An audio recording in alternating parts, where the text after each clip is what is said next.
Nabulaga ang ilang kaanak ng mga nakalibing sa Barangka Public Elementary or Public Cemetery sa Marikina. Nawawala kasi ang labi ng kanilang mga yumao matapos ang pagsasako ng mga kalansay sa sementeryo.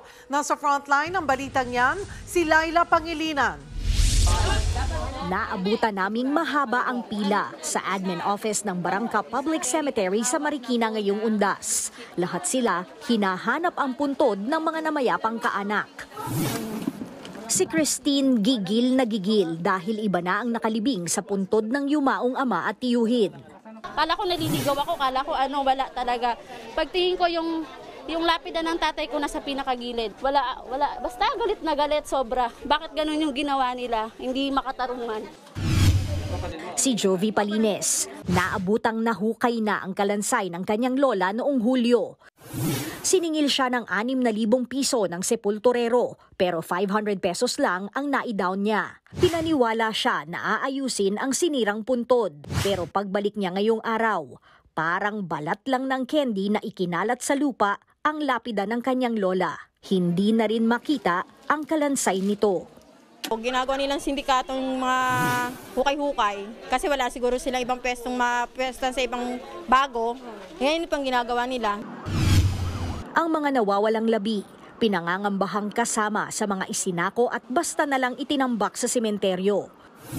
Kahapon, inireklamo ng City Government ng Marikina ang administrator ng Barangay Public Cemetery at 5 iba pa kaugnay ng mga isinakong kalansay. Sa investigasyon at inspeksyon ng Marikina City Health Office, natuklasan nila na may mga labi na nakasilid sa loob ng plastic bag kagaya nitong nasa likuran ko. Ang mga labi na hinukay ay walang permiso mula sa City Health Office Sanitary Section. Nauna nang sinabi ng pamunuan ng sementeryo na expired na ang 5 taong rental period ng mga hinukay na nitso.